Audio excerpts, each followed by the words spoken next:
This is Changeling the podcast.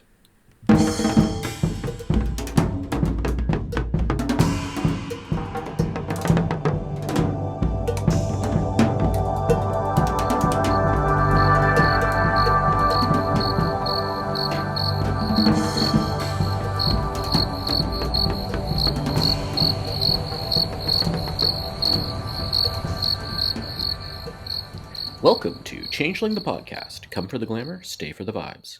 I'm your host Josh, and with us is your other host Puka. Say hi, Puka. Welcome in. What are we talking about tonight, Puka?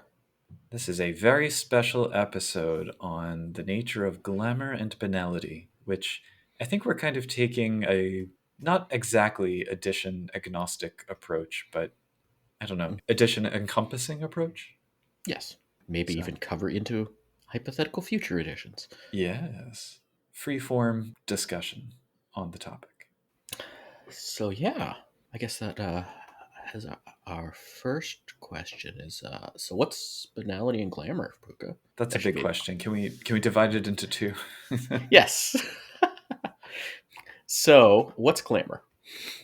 So I'm going to just give a quotation from the Changeling 20th Anniversary Edition core book because I think it is a very lush and elegant description. Mm-hmm.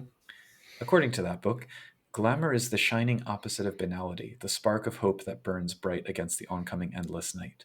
Glamour is the very stuff of creative life and hope, shining wherever artists work at their passion and mortals battle away the doldrums to dream. Glamour is the basic building block of all fae reality. It powers the dreaming, makes up every particle of chimerical creatures and creations, and powers all fairy magic. Glamour gives Changeling the ability to call up whirlwinds or whisper to trees, create magical flying ships, or allow mortals to see or touch the dreaming by infusing them with just a touch of power. Glamour is also the basic energy that keeps Changeling from losing their famine and power. Glamour fuels their cantrips, and without a constant stream of glamour, a Changeling forgets her connection to the dreaming and fades back into her mortal seeming. Though it is vital, the force of banality in the world has made glamour scarce. Changelings spend their time finding new sources of glamour by cultivating mortals that produce it, or discovering new locations where natural glamour flourishes. These locations become a precious resource that must be protected, where they can risk the world becoming that much colder. Mm-hmm. So it's a nice kitchen sink description, I would say. Yeah. But much more simply, the glossary just says the stuff of dreams, inspiration, and pure creativity. So whichever Mm-hmm. floats your boat. Yeah. I mean that works. But that also is it's hard to apply that, right? It's true. Well, because then there's glamour as the game stat and glamour as the narrative element, Mm-hmm. which are two different things. Yeah, the way I think of it, and this is my own personal take. I think glamour's been inspired a lot by an also nebulous concept in philosophy and literature and whatnot of the sublime, and Oh, yes. I have thoughts. so yeah, I think that's not that that's going to just give you a straightforward answer either, but Yeah. I think if you want Well, to which sublime too? That's the other well, part. well, which glamour, right? Yeah. I think that's part of the thing, right? But Well, that all right. How do you understand the sublime? Because I will briefly, put on my academic cap and say that I have done academic research and writing on the topic, so it's something that I'm mhm. deeply interested in. But I see more of it from the romantic poetry Mhm. sort of genre than from like the philosophy genre, although obviously those are not completely distinct, right? I'm mainly And like, talking about Kant. So yeah, see, I'm thinking like Coleridge and Wordsworth as the okay, close enough.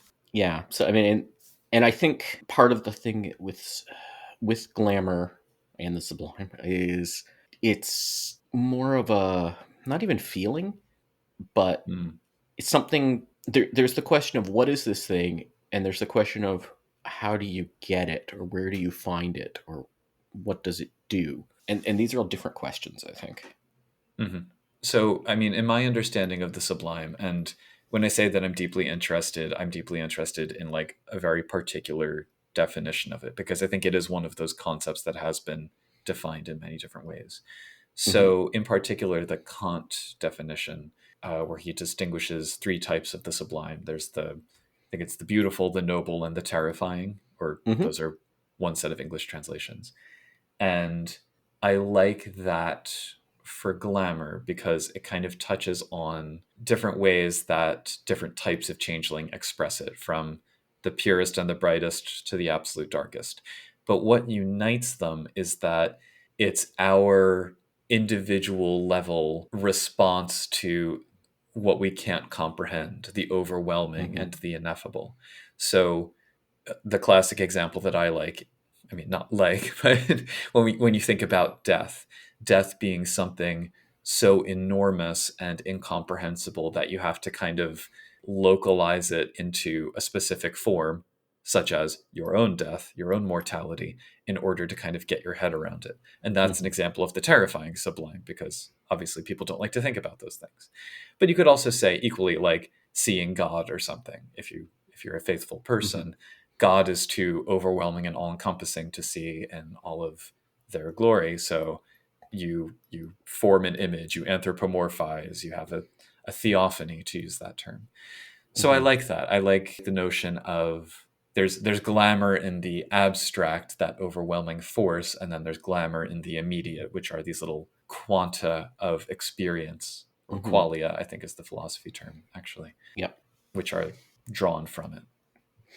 Yeah, and I think there's there's different questions. Like there's a lot comes down to, like, from a changeling perspective, of the epiphanies, right? And there's sort of like, you could think of it as like three ways of gaining glamour. You know, you somehow get it from a dreamer, you somehow get it from yourself, and you get it from like the world. Those can be kind of different. So like how you get it from yourself is a very subjective thing. How a dreamer gets it, there's kind of an objective answer of, is this person a dreamer and are they gaining glamour? Like, do they have glamour that you could gain? And how they experience glamour, but though it's subjective to them, but how you get it out, like if they have it, is more of an objective question. Right. And then there's like, does a freehold have glamour? Does a glen have glamour? Does the dreaming have, like, that's kind of, it's just there. Like, yeah, that's very straightforward. Yeah.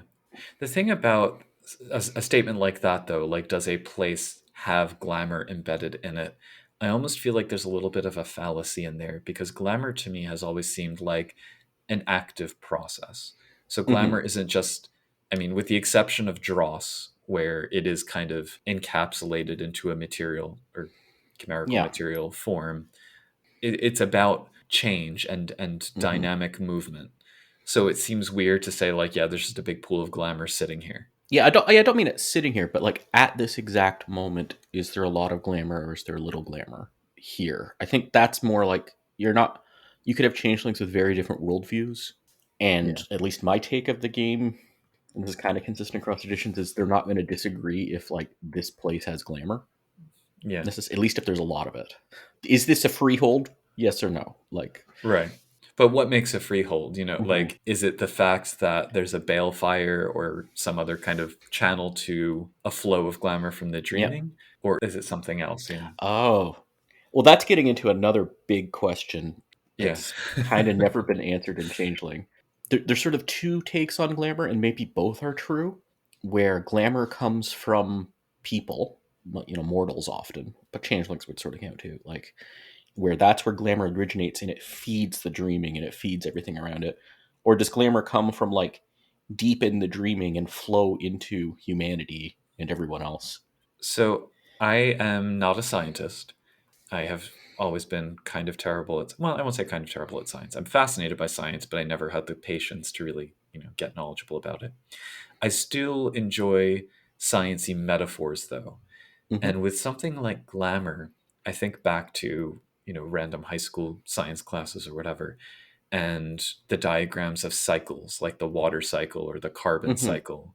And that, to me, is that kind of relationship. It's, in a sense, impossible to determine like where glamour started, but then it equally doesn't really matter, because neither the dreaming nor humanity could at this point live without each other. Or if they did, it would be a pretty miserable experience for all involved.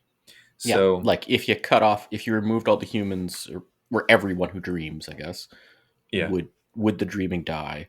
And vice versa, if the dreaming died, would that completely change humanity? And yeah, I think that's that's why I said like both. That's a pretty valid take, I think. I don't think the people writing the books have been, I think No. all three views are there. Yeah, I kind of like that notion of the cycles because it also ties into, I mean, a lot of those cycles that you hear about have to do with kind of like food chains and nourishment and stuff like that, Hmm. which ties into its role very immediately within the game. You know, Yeah. it's not.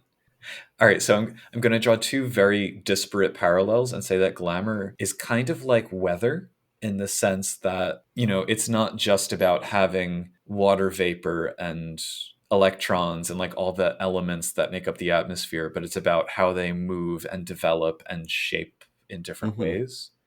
And I also think it's kind of like vitamins. So, because you synthesize certain essential things that you need within your body, but you also kind of have to absorb them from, well, Hmm. either eating or from your environment in different ways. And you might be able to live for some time without at least some of them, but it won't be very fun. Yeah.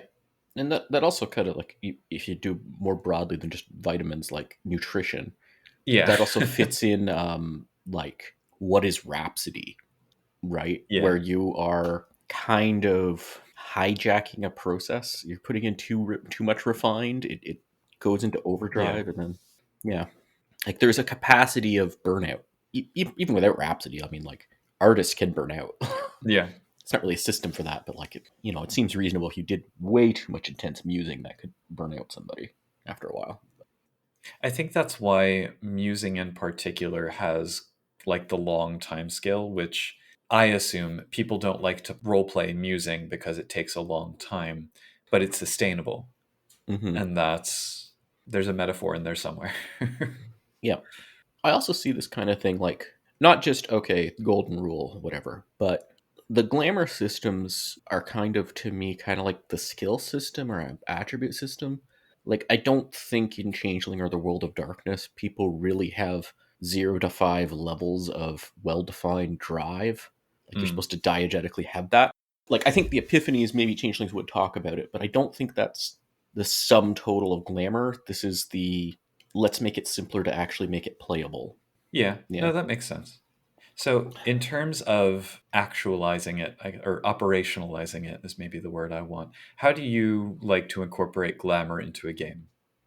I'll try when I remember to throw in like, okay, there's glamour around and stuff. I do a lot of kenning Mm. rolls and things like that to sort of hint at what's going on with glamour. I'll do, try to bring in the epiphanies a lot. I try to set things up so people have to spend glamour so that either to pay off banality or, they're just spending a lot of glamour on other things, cantrips, whatever, right? So that's what I try to like bring a lot of flowing of glamour into the game, but also make it so the player characters have to start to work for it because they're whatever running low on it. Hmm. Depends. So, and then if they take a free hold, that's sort of the side thing is okay. They're now having to. That's a lot of responsibility too. So that's kind of how I do. I don't know how to explain that better, but yeah, Yeah. I try to bring in a lot of the various glamour system stuff. Yeah. I mean, they've provided so many systems, we might as well use them, right? Hmm. For me, I always try to focus on the sensory description aspect because I feel about the world in general, but also the world as it's made manifest through the rules of Changeling the Dreaming, that there's almost always at least some banality and some glamour everywhere you look. Because if you had nothing but glamour, it would be like a bad trip, ego death, just formless sensation constantly without any let up. Whereas if you had total banality, it would just be like the heat death of the universe, Hmm. total stasis. So presumably the world that we live in Yeah. kind of fluctuates between See, those two poles. yeah. I don't. One thing I don't do is try too hard to associate dynamicism and stasis with banality and glamour. But That's fair. That, yeah, no, I think one could, but it is more complex than that. yeah. But I do think that when you set a scene, that's the opportunity to signal to the players, here's how much glamour is kind of at play in terms of how you describe it, not only visually, but also experientially in terms of sensation, the sounds that you hear, the smells in the air, the tingling in the fingers, like any kind of embodied description you can give is an opportunity both to let your imagination run wild and illustrate narratively what kind of space they're entering.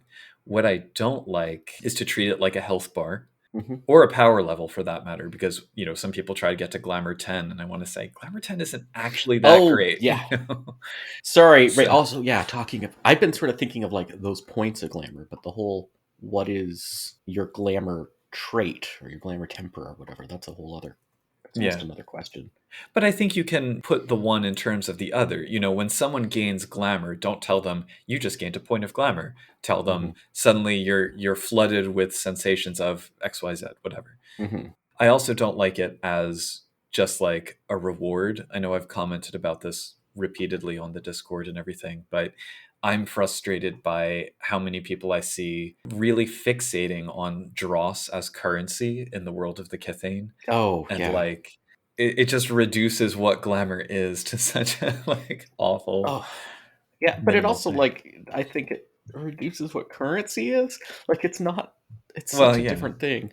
And there's room for all of that in a game in the moment, but I do encourage anyone who's thinking about storytelling, at the least players too, but especially storytellers, to think more broadly about the possibilities, because it's a theme too, and it's sometimes hard to extract a thematic approach out of just dots and boxes and dice. So the most important thing to me about how to deploy it in a game is to remind players, and to remember, if you are a player, that one of the primary motivations of changelings is to cultivate glamour in the world, not just for themselves. Whether you want to use the analogy of they're farmers or they're gardeners or they're gatherers or like whatever, they have a vested interest in not just grabbing it all for themselves.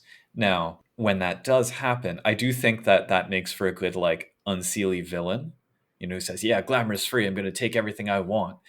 But generally speaking, that feels kind of one note to me, and I don't think it makes for a good player mentality. I want players at least to have a little bit more thought about it. That's also not glamour is free exactly either. That's if you're hoarding it, you're not thinking it's free.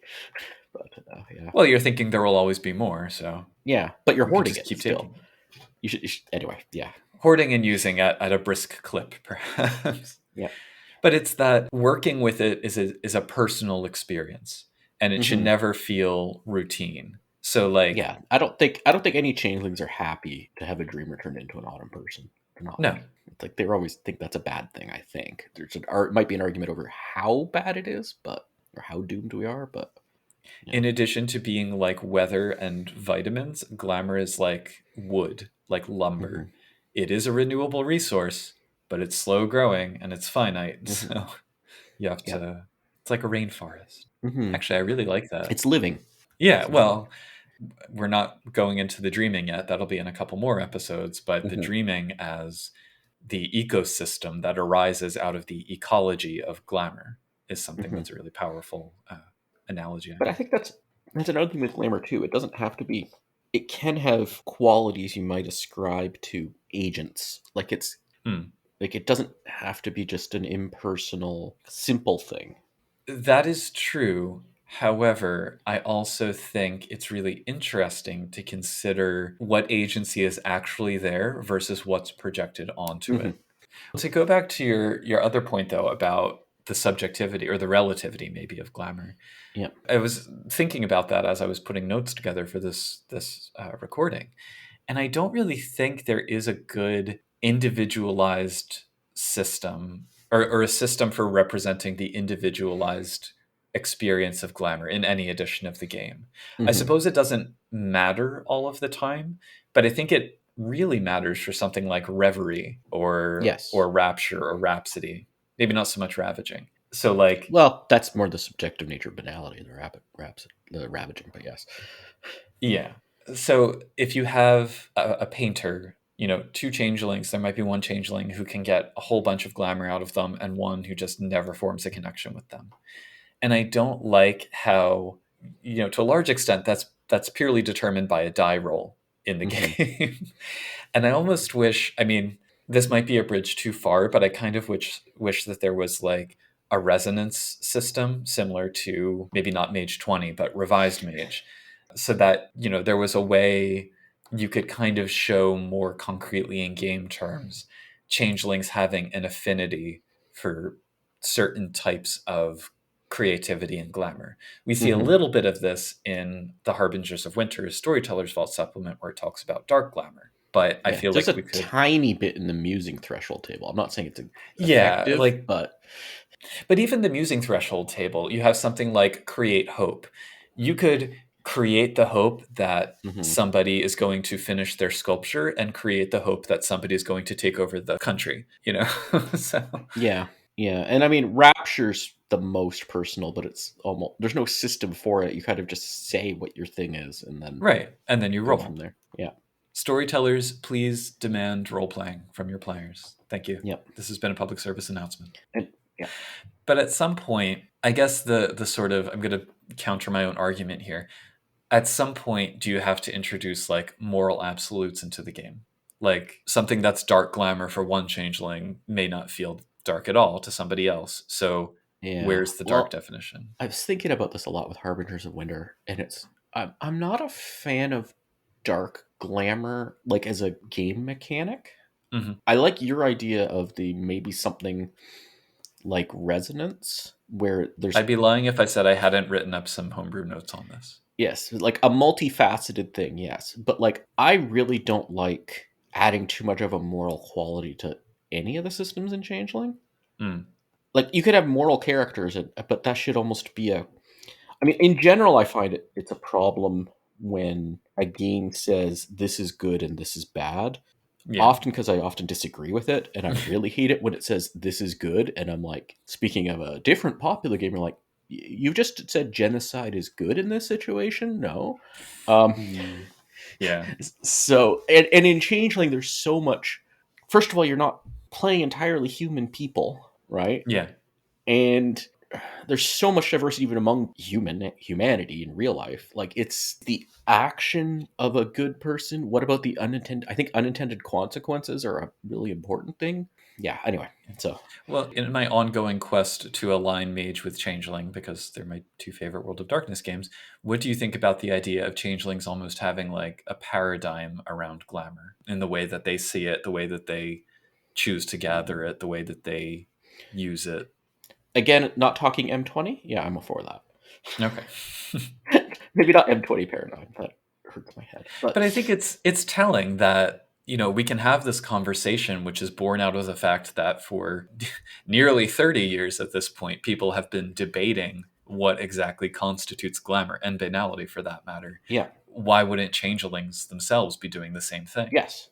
Oh, yeah. I do think whatever it should be is, if you have the answer of what can glamour and banality be, any individual changeling, it should almost all of them should be a much smaller view of that, like a much more limited view than what the actual. The other advantage, though, of building systems around that is it would give some weight back to the Grammar knowledge, which would be nice. Yeah, if I'm doing the systems, I think any system like this would have to tie into the Epiphany system and the banality system. Like it should be one. What I don't think Changeling, I mean, it is no Mage, but I think Changeling still actually, I don't think it should take on that much more cognitive load than what's here already. I agree with that. Which means you can still revise the system and have it do more things and all that, but like not just another thing tagged on a bunch more rules to what we have right now without cutting anything out. In Vampire 5th edition, they've introduced like the feeding types, for example. And it's almost like vampire paradigms, which is kind of interesting, as well as blood resonance or whatever. So I think these ideas are kind of percolating within the World of Darkness in general. People are kind of realizing that there needs to be more subjectivity worked into it. And I also think there should be, like, in a longer running chronicle, your character should be able to not just change, but expand upon their view of things, and but maybe also become more limited depending on the character, depending on the situation and the character and everything. So it's how to do that kind of thing in general with role-playing games, where so much is based around you have this experience point system where you just gain more dots and things, and you just become better. Yeah.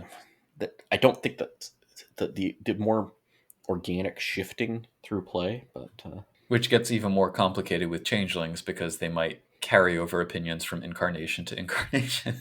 oh yeah, unless you're doing a very different kind of game than I've ever done, and most people have done, you don't really need a system for that. But I'm adding it to my list. yeah, tabletop changeling, I have not had a chronicle run certainly more than like 24 sessions before the banality of scheduling takes it out. So like LARP, I've done a bit longer, but that also would be, those have all been like real time in between sessions. If it's been a week, it's been a week. If it's been a month, it's been a month in game. So, Well, really, all you have to do as a storyteller is to make sure your players die by the end of every one shot. yes, that works. That's not So, that's gonna happen. Maybe I'll give that a try. Well, anyway, we're getting away from the topic. I did also want to talk briefly about the generation of glamour. So in our second edition core book dive, we talked a little bit about musing and ravaging thresholds, as you mentioned. And there is that opportunity to get really creative and individualistic with it. And I wish people, frankly, put the same level of thought into how their character habitually and non-habitually gathers glamour as they do into things like Voile and Unleashing and all of that, because it's just as important, you know? Yeah, maybe that's something we could encourage in the Discord at the very least. Yeah. More of those discussions are, because what I do as a storyteller when I've had that is what you basically say is, okay, it's like, let's suppose a player hasn't taken any dreamers or freehold background. And you're like, okay, you're running long glamour. And they're like, I want more of it. Right. Okay, well, here's the system for it. If you want to explore doing this, Yeah. if you want to gain glamour, we're going to be role playing these scenes, and we can have the group do it and whatever. But I would not come up with some sweep it under the carpet. I think that's a terrible idea. I have two questions, actually. What are your thoughts on the concept of ambient glamour first? What do you mean by that? Well, in the sense that, say you're at a concert and there are 500 screaming fans who are all swept up in the music and feeling really passionate and really into it, and everyone is feeling really creative and energized and everything. Technically, there's no system to get glamour out of that, rules as written. And I hate that. I feel like, yes, you should be able to skim a point of glamour off of the crowd in that case. Yeah.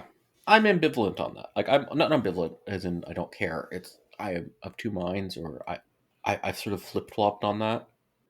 Actually, let me amend the statement. The Xian in particular can get glamour that way, or Yugen that way. Yeah. But Kithane can't. The Shen are a whole other. I know. Well, yeah, and that's Yeah.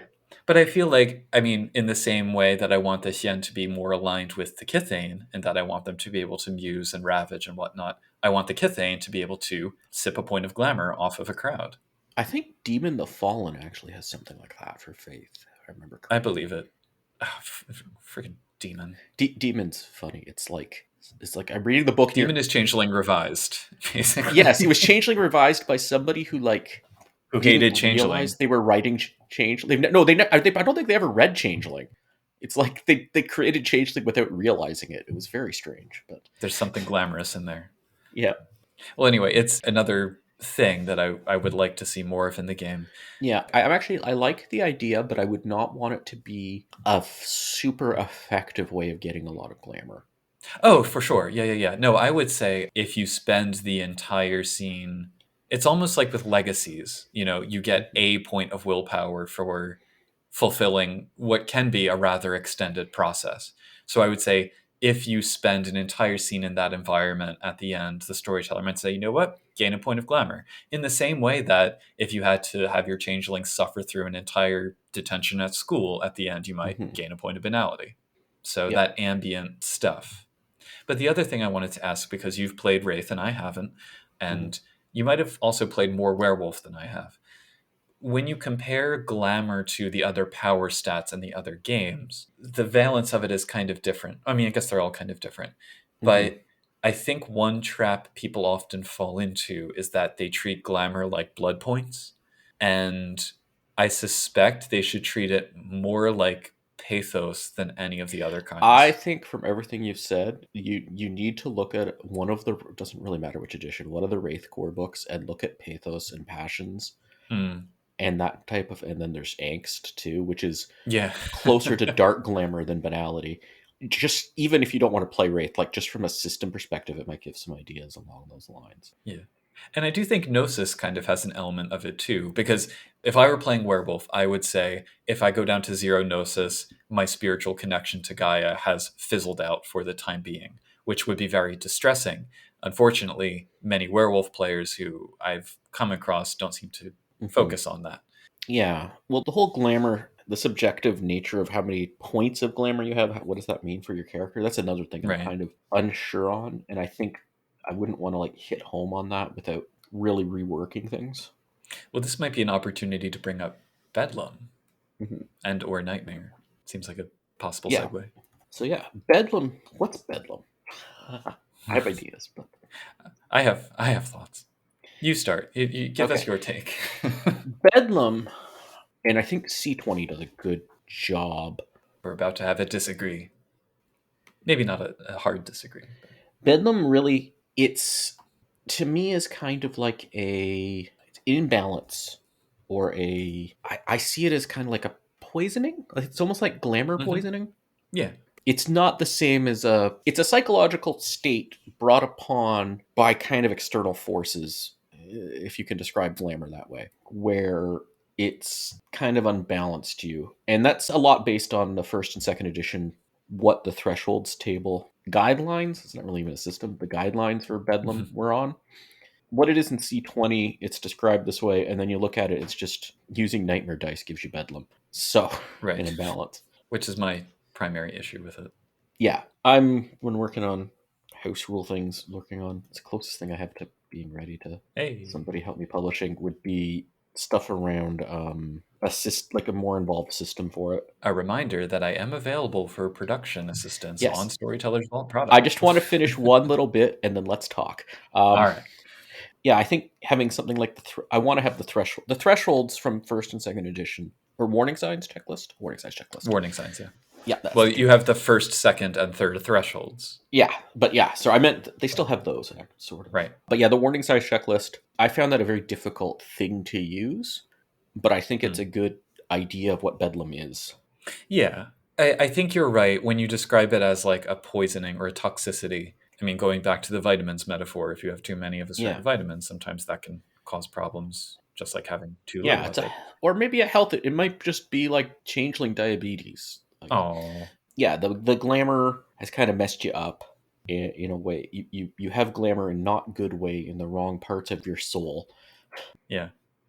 I mean, when it comes to the second edition warning signs checklist, I actually never found it a problem. I mean, I also don't think I ever saw anyone actually slip into Bedlam in a game, because it just, the rule of thumb that I always used is like, once you can check off half of the items on that checklist, that's when you need to start worrying. Otherwise, you're fine. I had one character slip into the first threshold. And then you work your way out, and it's usually fine. But I don't think I did that. But anyway, yeah. Oh, okay.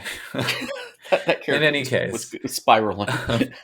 But what I like about that checklist is that it's a much more state-based, narrative-based kind of way of looking at it. So Bedlam, it's not the function of dice rolling. It's a function of the choices you make as a player with respect to glamour, which I think is much more on target.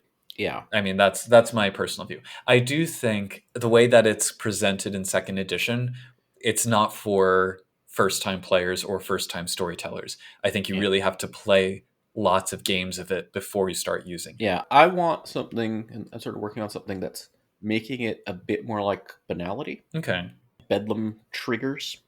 I would love to see Bedlam. I mean, I think that would actually be I'm surprised that C20 didn't do that, actually. Yeah. Because I think that would have been fine. The system I have is essentially come up with like, not everything on the checklist quite makes sense this way, but it's like, okay, you, under these conditions, you roll your banality, very similar to how you roll your glamour you roll your banality to see if you get a dot of nightmare. All right. And then everything works the same. It's better than having it be a purely mechanical function of willpower. Yeah. We should probably talk about Nightmare, actually, because that's in Yes. C20 at least. That's the relevant system. So Yeah. So Nightmare, that's a thing that's changed. There's a thing called Nightmare. Mechanically, I don't think it was in first edition, but it's similar between second and well, mechanically. But what it does is completely different. so it is in first edition. They're just Oh, cards. oh right. Yeah. And there are vestiges of that in the second edition write up. Like one of the Nightmare results that you can get is draw another bunk. And you're like, wait, what? So, because I think the list that's in there, like I said in our second edition dive, I think the list of Nightmare results that can happen, aka paradox backlashes for changelings, they're all the Nightmare cards from the cantrip card set. Yeah. So maybe Nightmare triggers rather than Bedlam triggers would have been the better system. I think that might be what I wrote. But Okay. yeah, I do think Nightmare and Bedlam, actually, the way it's described as opposed to what it does mechanically, do seem to have, like, you look at second edition and you get those, the effects of your Nightmare rolls look a lot like Bedlam effects to me. Or echoes to some Yeah. extent. I do think it was sensible of them in C20 to tie it to willpower.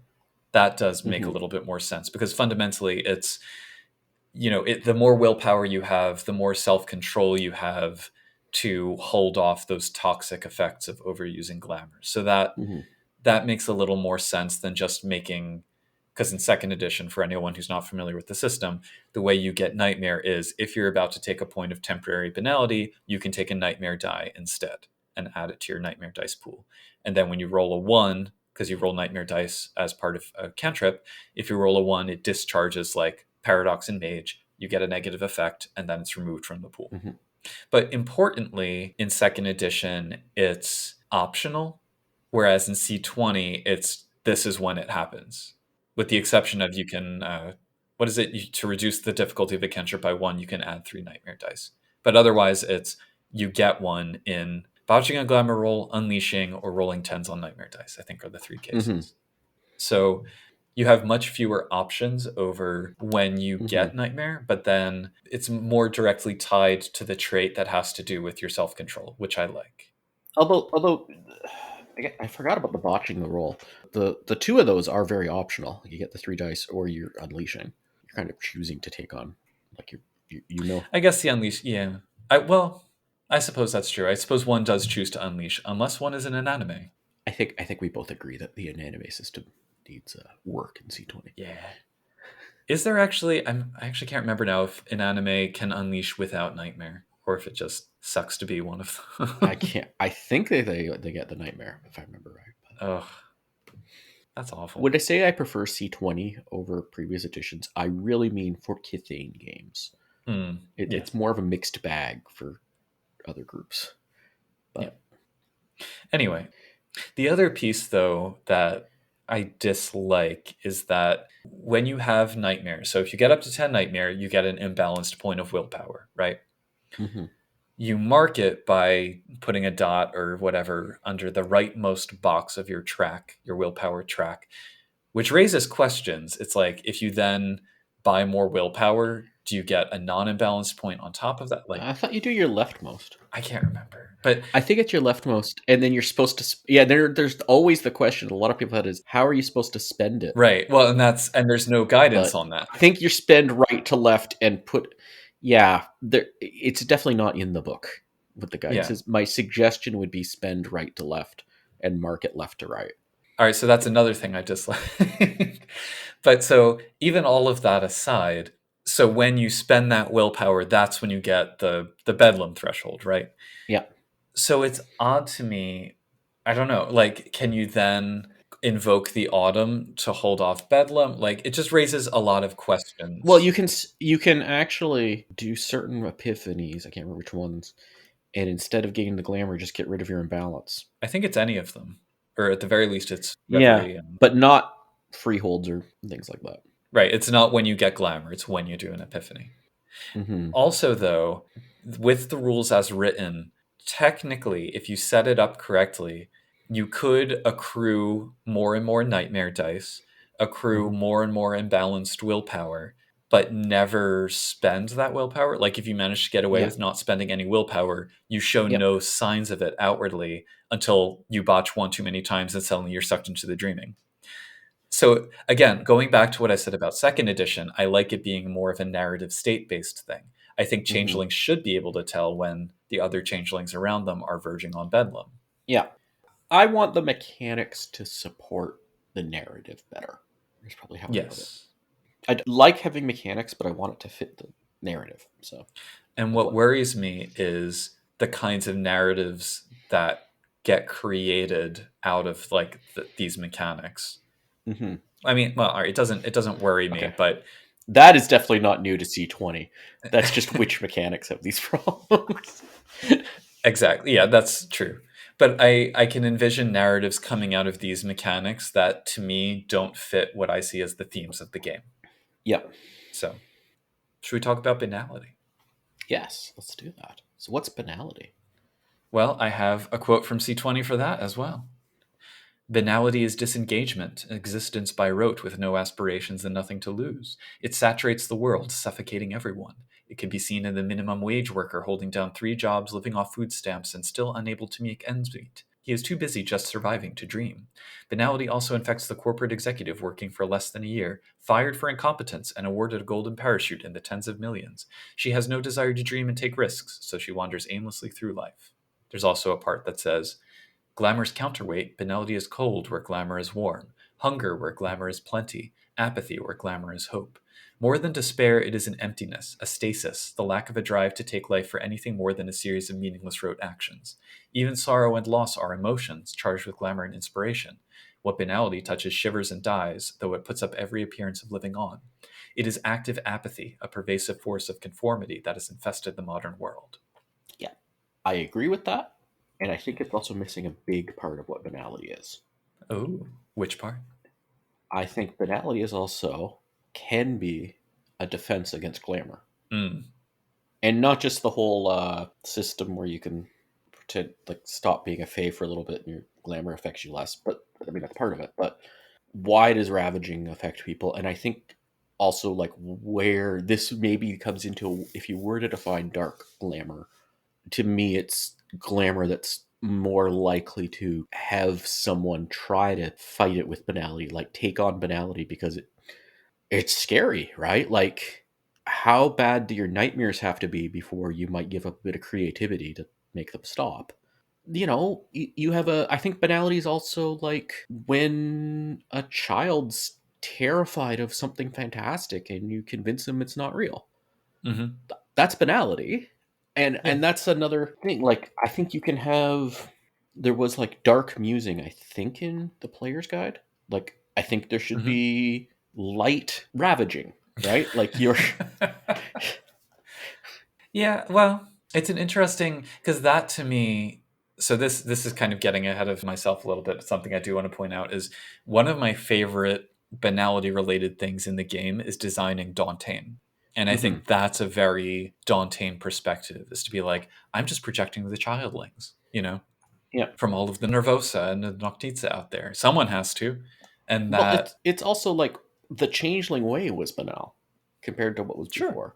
It is taking on banality to protect you from banality, which is another thing that. A different question being, why is banality? Like, why is it in the game? Why is it such an essential part of it? And I think it is an essential part because I think it's the point of Changeling. I've heard people say that they don't like playing in games with too much banality, but I think that's the point. And I can think of a game with too much banality, but I don't think I've heard anyone. Well, maybe somebody in second edition did it, but like, or first edition, it has to be a lot of banality to be for second edition I felt even worse for it. But I mean, remember those Autumn People rules? Yikes! Yeah, but the librarian shushes you and you gain 5 points of temporary banality. I still keep those, but I think it's important to. That's the thing. Walking away from Arcadia, or the other podcast, Walking Away from Arcadia. Check it out. Brought up check it out. A bunch of times brought up that I really agree with is banality as othering. All right. Conformity, but like not conformity. Like, if you happen to find people like you and you're like them, that's not banality. But pretending to be somebody you're not to fit in a way that like denies who you are. That's banality at the core, I think. And changelings aren't mortals, which is a big problem for them. Yeah. You think it wouldn't be, but it is. Yeah. Yeah. Yeah, I think that's an important theme to Changeling is banality, and I think that's Yeah. the story of Changeling. You've seen it like Changeling as a queer metaphor. It's not just there's a lot of othered people that it can fit under, right? It's sort of it's a different group, right? So it could be a metaphor for a lot of things, but it is a metaphor for that, and it is important. Yeah. I think I had a discussion, I think it was with friend of the show, Charles Siegel, on Discord, and talking about, I can't remember now if it was in reference to Changeling or not, but thinking of it as like when I read X-Men and I know that someone else is reading it in a way that is very similar. Like they're getting something out of it very similar to what I'm getting out of it in terms of minority identity. But I know that it's simultaneously completely different from what I'm getting out of it. Yeah. So like it's a cipher in a sense for, yeah, that sense of displacement. And I do wish that was kind of highlighted more. So I have another quote actually from C20, and I think it's on the first page, the first proper page of the rules. So it says, Changeling the Dreaming is about adventure, romanticism, discovery, dreams, and imagination. It is also about a cynical world that crushes down all good things for the sake of soulless, uniform banality. It's a game about those concepts colliding. In and of itself, there's nothing in that statement that indicates balance should be a virtue. And that is something which I think is a crucial theme of Changeling, which not enough people often apprehend. As I've said before, the bare bits of LARP experience that I've had were in the Nordic LARP system. And Nordic LARPs are very much games that are meant to teach you something about yourself and the world around you and your place in it. So I want to apply that to Changeling and say it's not just about glamour and fighting against banality. It's about maintaining glamour within banality. It's the two have to coexist because that's the world we live in. Yeah. And you don't want too much of either, and you don't want either one to vanish. You might want more glamour than banality, but ultimately you need that barest nugget of stasis and sameness, because otherwise everything will dissolve into formless chaos. Yeah, and it's also like it just says like when you go look at like by the numbers, there's like I bring this up a lot on page 267 starting in Changing the Dreaming 20th edition core book. Oh, let me flip to it. And by flip to it, I mean type it in on the PDF. Yeah, it's very, I think, showing what banality is, like seeing what these different banality ratings mean. Right? Not as much for changelings, and that gets confusing of who that applies to and who doesn't. But I think this really does highlight, what is banality, because if you look at like what does it mean to have low banality, what does it mean to have mid banality, what does it mean to have high banality? Yeah, and it talks of like about people have a lot of trouble fitting into the world if they have low banality, and that's they should. I think that makes sense. Like one thing this book doesn't bring up, but I think would be make sense is like you can have really bad people who have low banality. Absolutely. Yeah. Absolutely. I mean, I think and you can have that's Changeling. Yeah, maybe not, but banality 10 gets very imbalanced in the other direction, but well, you could also have harmless people who are banality 10. Maybe not harmless to changelings, but yeah, banality 10 gets pushing it, but definitely like banality 7 absolutely is harmless. Yeah, which was formerly the standard for humans. I think they've toned it down a little bit. Is 7 average still? I can't remember. I think so. Well, it says I thought 6 was like the average now. Because if you read it, it seems like 6 and 7 are kind of like a lot of people are both. Like a lot of people 6 and a lot of people at 7. And I think that makes sense. Well, and that returns to the subjectivity concept, because we actually didn't say this with glamour. I think a lot of what we said with glamour applies here in terms of whether or not it's subjective, in terms of the ambientness. And the ambience part is at least spelled out in the rules for banality. Yeah. But also from time to time, like banality and glamour, I feel, should wax and wane through different parts of life or the week or whatever. Weekends are more glamorous. Yeah, one thing I really don't like is both editions, I think. Both versions of Kinane, both the C20 and the previous Kinane, has Kinane. The Kinane just as vulnerable to banality as changelings, and that always seemed weird to me. But well, C20 they don't suffer from it at all. So Well, they still get a rating though. Yeah, but it doesn't hurt them. Yeah, it's true. It can hurt other people, but Yes. they couldn't target themselves with cantrips if they. I guess. Yeah. What do you think, by the way, about just this is a random thing? There's a piece in C20 that says a structure's banality, or I guess like the space of a within a structure, is determined by the banality of an average member of the organization that made it. What are your thoughts on this? Wait, does it made it or inhabits it?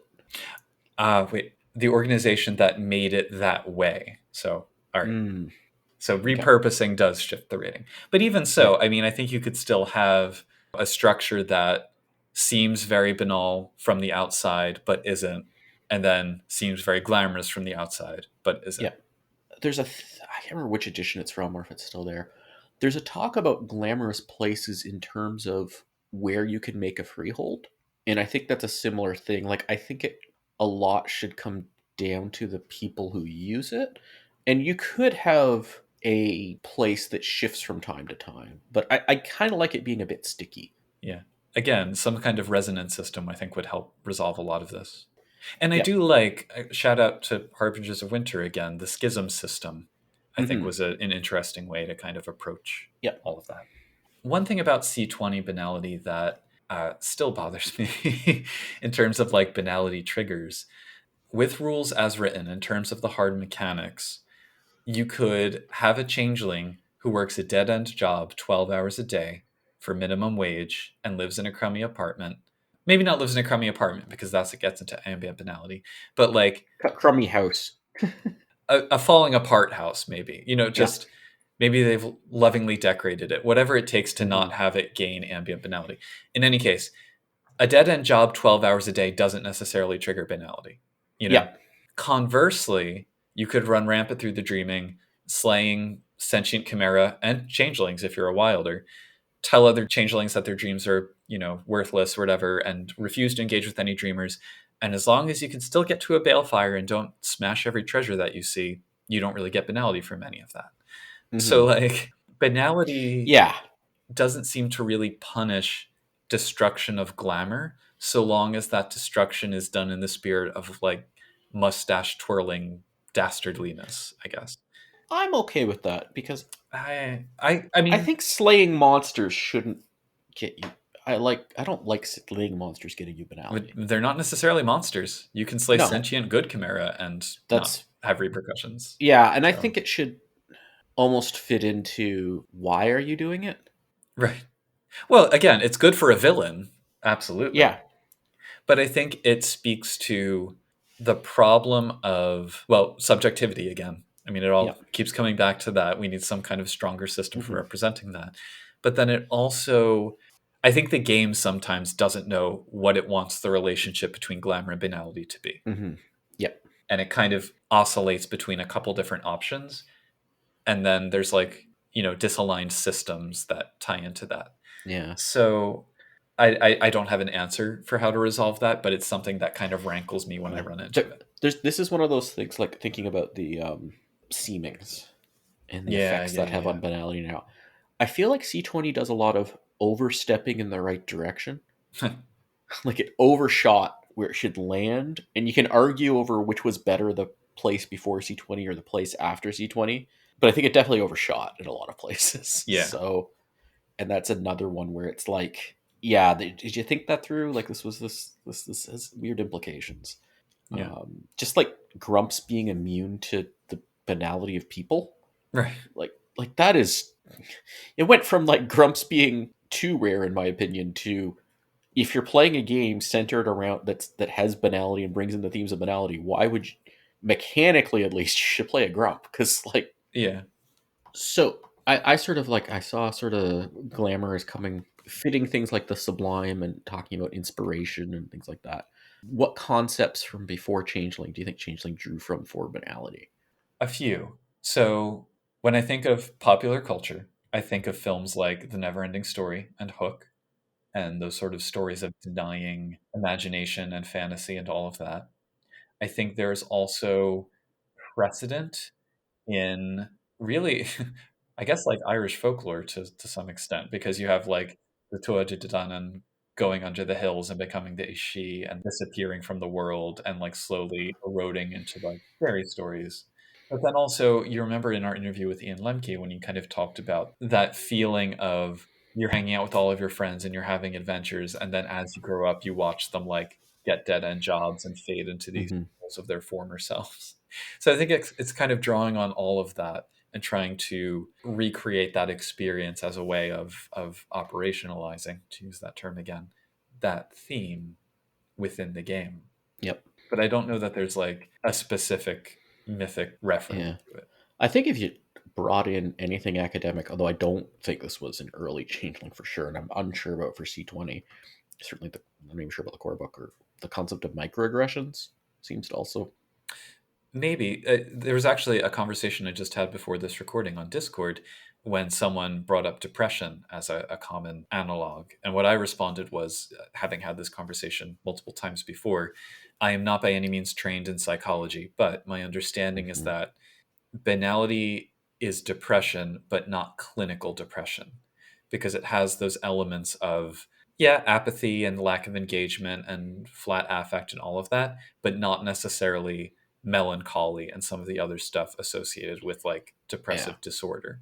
Well, that also gets into depression's pretty broad too, like what it Yeah. could apply Well, to. but specifically that steadiness is too nice of a word for what it describes. But that Yeah. there's very little variation. There's no growth, there's no change. It's just kind of Hmm. like a steady state. Maybe that's the term I want. Yeah, Um, but you can have like autumn. Certainly, you can have like all the way up to banality 10 and not oh yeah, yeah. remotely resemble depression. Yeah. Well, and some extremely banal people are very, very passionate about the rules. So Yeah.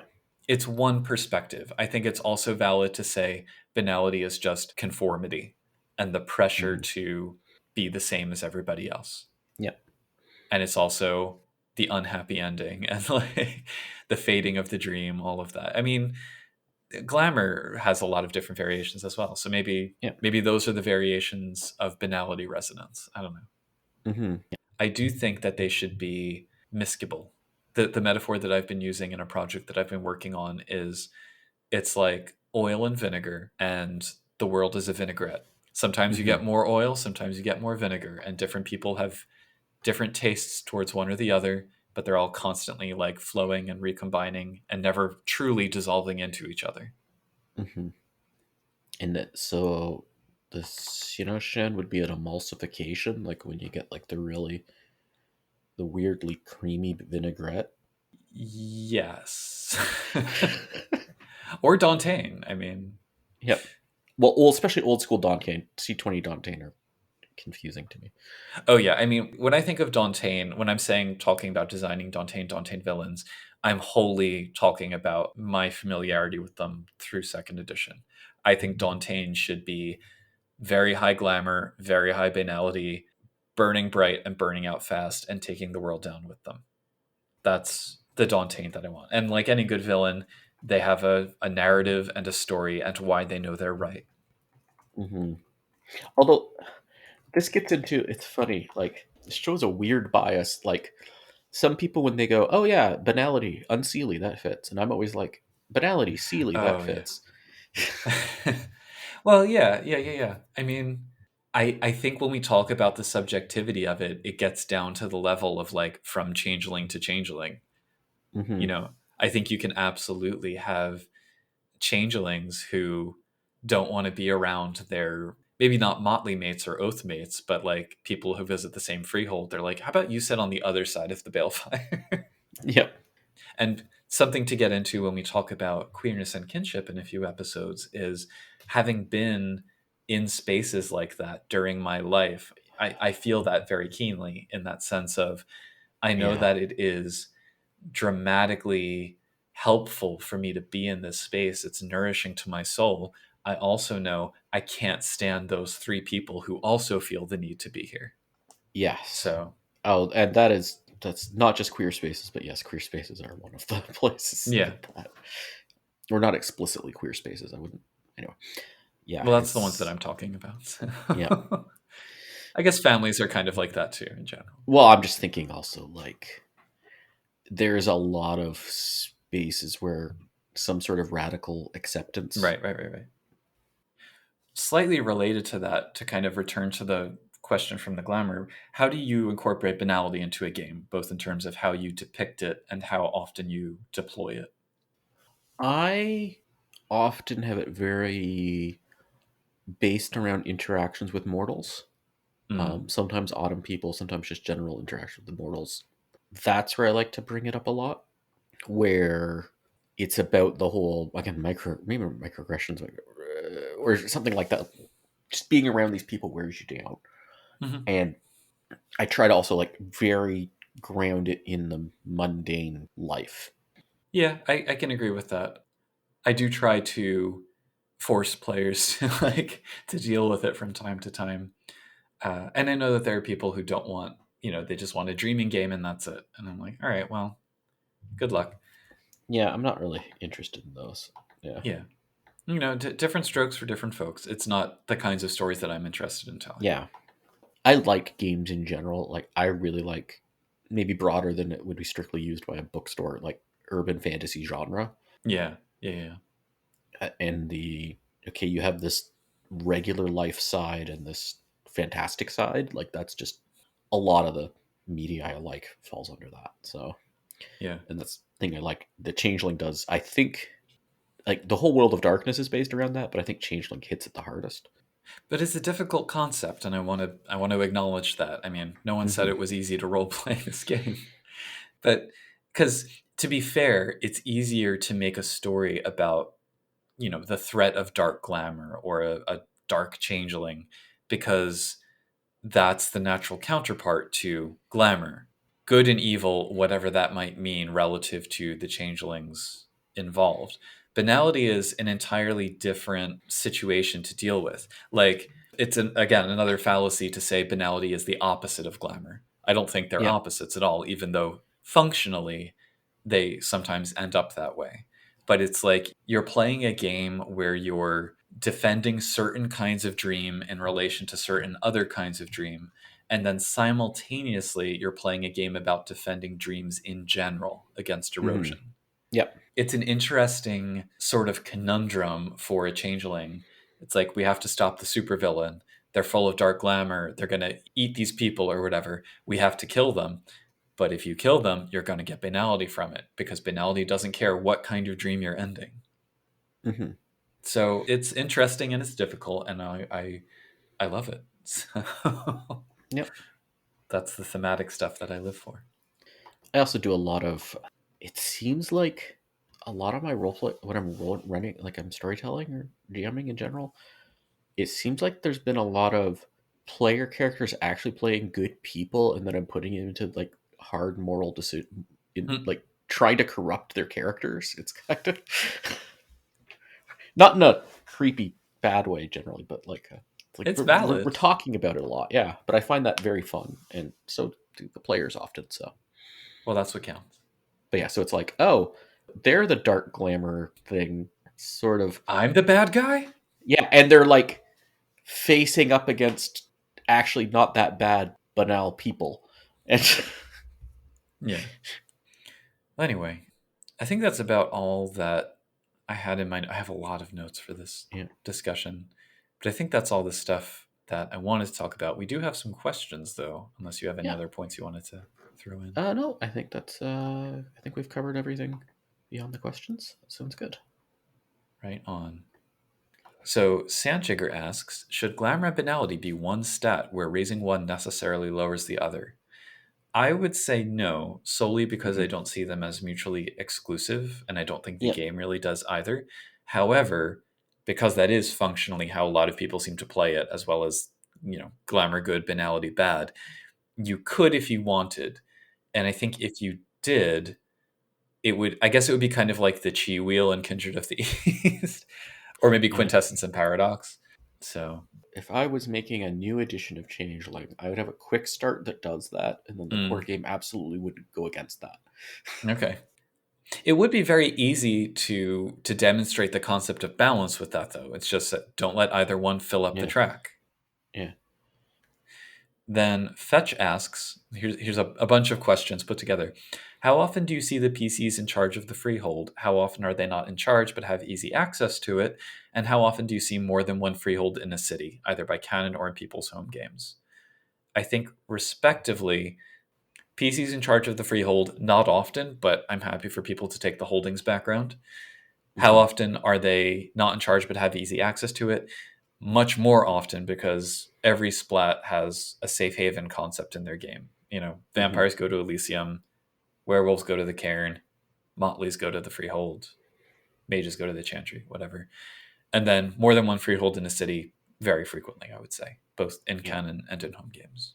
Every Changeling game I've run or played in, with one exception, it's always been a minority of players, but at least one have had the holdings background. Mm-hmm. And the one game where no one had the holdings background, they got it after a few sessions. And I mean, it might just be a 1 point of holdings or something that one player has, but it's always been someone has the holdings background. Then there's dynamics around who controls it. And I try to, if I'm running the game, try to bring in complications around it and things like that. Yeah. And then the really powerful freeholds are like NPC stuff, but like you're not simply getting whatever free access to. I restrict pretty heavily. Yeah. Like it would have to make a lot of sense, I guess. Well, as has been said, and I will be saying again when we do our Session 0 episode, the dots on a character's sheet are story opportunities waiting for you as a storyteller to take advantage of them. Yep. So if someone takes holdings, there's a lot to work with there. They, as a character, should have a vested interest and a particular take on any chronicle or part of a chronicle that involves the character's home being threatened. Mm-hmm. So yeah, like one game I ran, we explicitly based it around, it was a makerspace like that's in the real world, and we're like, oh, let's have this be this character runs it in the game as a freehold. Then it's like, but there was in the news that like their landlord was like trying to sell the place, and like that became the plot. And then anyway, yeah, things like that often come up where it's kind of protecting your freehold against banality and trying to maintain against the mortal world kind of thing. Yeah. So then Fetch also asks, can you invoke the Autumn or Weird as a reflexive action? I'm wondering whether you can use Autumn to stop a cantrip that's about to affect you, or use Weird to make a cantrip more powerful as you invoke it. I would rule yes for Autumn and no for Weird. And this is because invoking the Autumn is solely spending a willpower point, which usually is kind of an instinctive thing. Like I think most storytellers say, if you botch and you're like, oh, can I just spend a willpower? Like most storytellers will say, yeah, okay, fine. I tend not to do that, but yeah.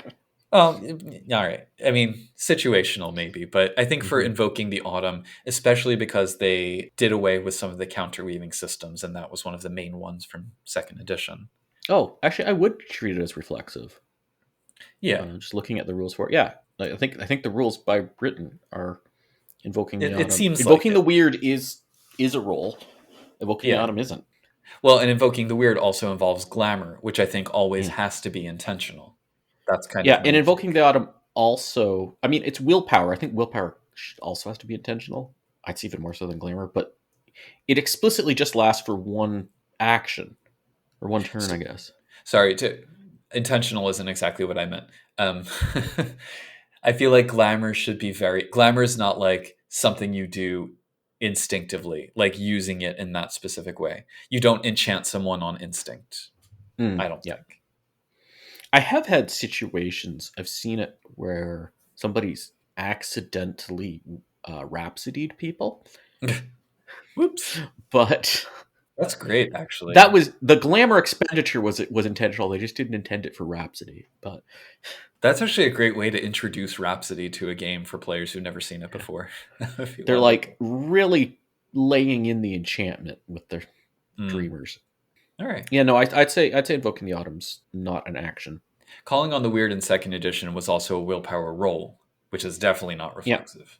So now you could like split your action still or something for invoking the Weird, but yeah.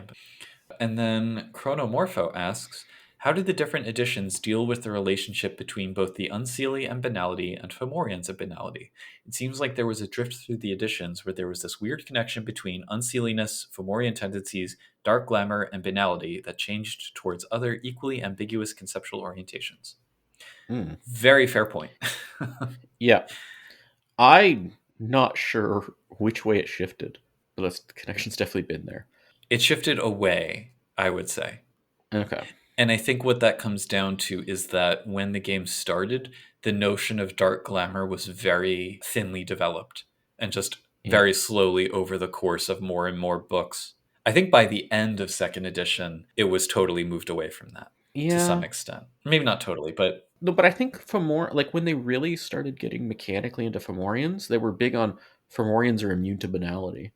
yeah, I I remember guess that. that's... I guess we'll cover that when we get into the books on it, the relevant books. It kind of makes me think, going back to the relativity part, I wonder if you could frame it as the Fae see the Fomorians as being banal solely because they represent the death of the Tuathan dream. But the Yeah. Fomorians themselves and their followers, they see their own mission as glamorous because they're bringing their own dream into reality.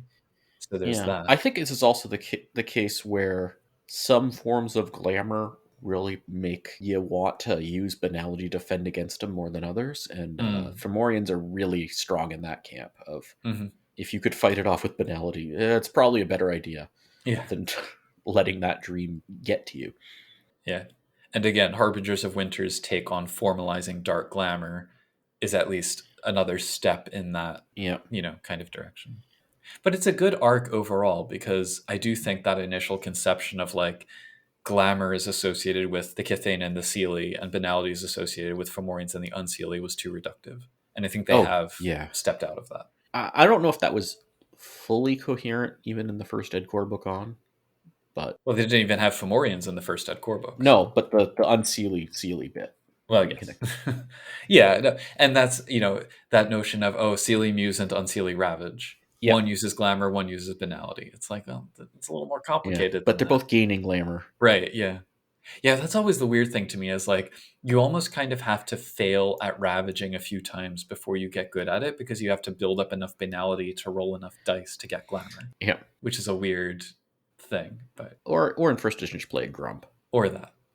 But anyway, I do think it's a good point to bring up. And lest we forget, I do think people homebrewed their way out of that conundrum long before C20 Oh, came out. yeah. I think I played by the book LARP Shining Host. Mm-hmm. I have never played or run by the book, even close. Second edition Changeling. Oh, who has? And first edition Changeling, well, I've never owned cantrip cards, so.